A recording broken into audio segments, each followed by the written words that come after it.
Hey everyone, how's it going? Dan here, co-founder of PromptUp. Hope everyone's doing well. It's a beautiful Saturday in New York, and today we're going to talk about a new prompting method called Program of Thoughts prompting.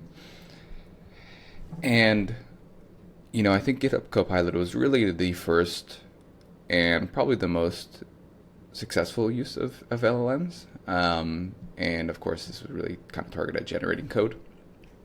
And so the LLMs are great at generating code. They've seen a lot of text. A lot of text is code on the internet. There's happened to be a lot of open source repositories to be trained on, so on and so forth.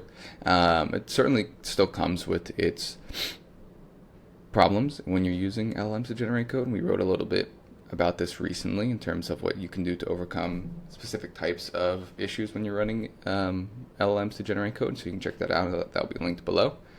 But this prompting method basically taps into the idea that if LLMs are good at generating code, can we use that in any way to help with prompt engineering tasks that are not code related?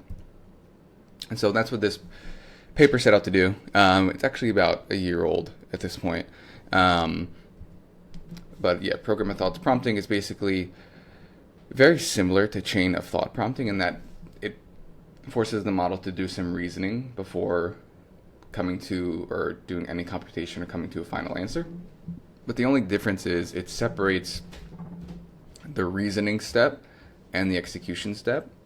So it will do the actual execution via a interpreter. So unlike chain of thought, which will kind of do it all in one go, where you send it a bunch of questions and answers and then it will do the reasoning, program of thoughts is a little bit different and requires an external interpreter like Python. And so you could see, two examples here. And essentially, program of thoughts becomes especially helpful when you're dealing with really large tasks. So you could see instead of going through the reasoning in just plain text, it generates some very quick Python code to do so. And then yes, this has to be sent somewhere to be executed. So there is that additional step there.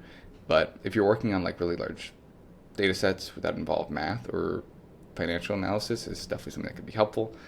And that's what the basis of the experiments is really centered around. It can kind of only be used on math problems, or at least that's what they discovered in this paper. I'm sure you could find other ways to do it, and I think that would be an interesting thing to explore. But yes, a bunch of math and financial data sets. They compared to a couple of other prompting baselines. And the first one was just head-to-head.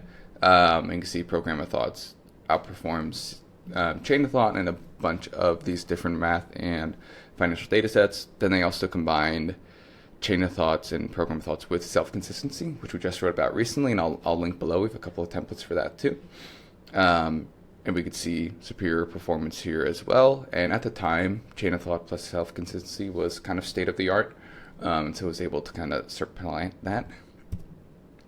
And the next part of the experiment, they did few shot program of thoughts versus zero shot. And so we've talked about few shot prompting before, but we'll also link our guide below that you can check out if you want some more information on that.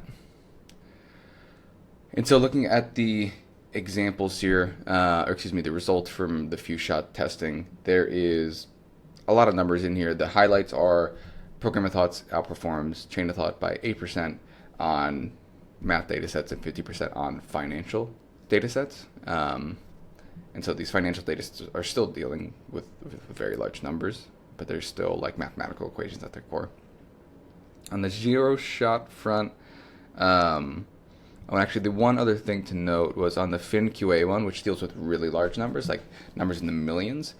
That's where we saw the biggest gain of program of thoughts versus chain of thoughts. There was a 20% difference. And so if you are dealing with really large numbers, I think the power of program of thoughts increases there. In terms of zero shot prompting, again, program of thoughts outperforms chain of thought more like 12%, which is a pretty big boost at the time. And even on this tab MWP set, program of thoughts zero shot actually outperformed chain of thoughts few shot, which was pretty surprising to see.